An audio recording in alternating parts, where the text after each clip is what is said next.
So there are three things I did in this last half marathon build that helped me race better, not only PR, but race better in this half marathon. And I wanted to share those with you. The first thing that I emphasized in this build was a higher volume, a higher weekly volume. A lot of people talk about doing that. I finally implemented it. The last half marathon I raced was back in May, and the first, what I generally did for that build was about 37 miles. This time I did 43 miles per week. I found that helped me get a couple weekly runs that averaged in between 8 to 10 miles, even if 8 to 10 miles per run.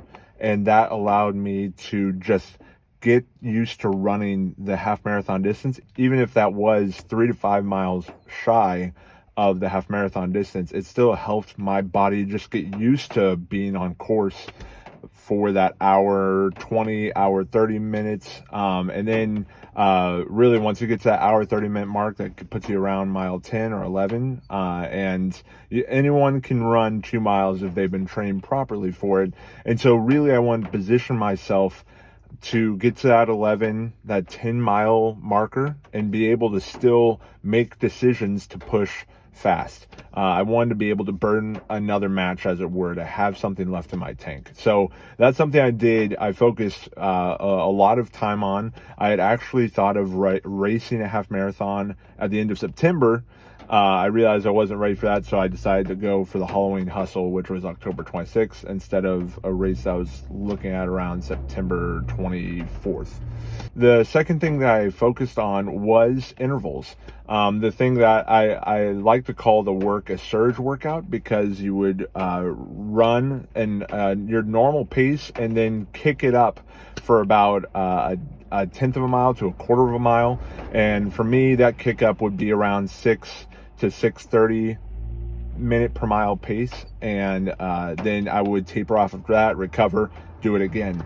That helped me actually finish way better than I've ever done, and this was my 6th half marathon, and I was able to actually outkick 2 competitors, which was great.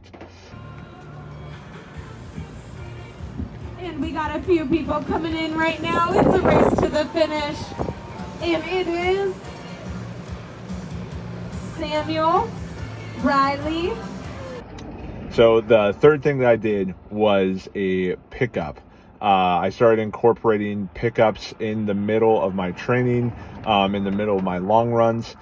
So that way when I would get tired in a race, I knew I could find another gear, which it was a little different than the surge workouts that I was doing, because the surge workouts were punchier workouts. This would be a sustained effort over time, over a mile or 2 or 3. So that actually helped me. At mile 12 of this half marathon, I fell in with a group of 2 or 3 other runners that caught up with me, and they pushed to 7:40 pace.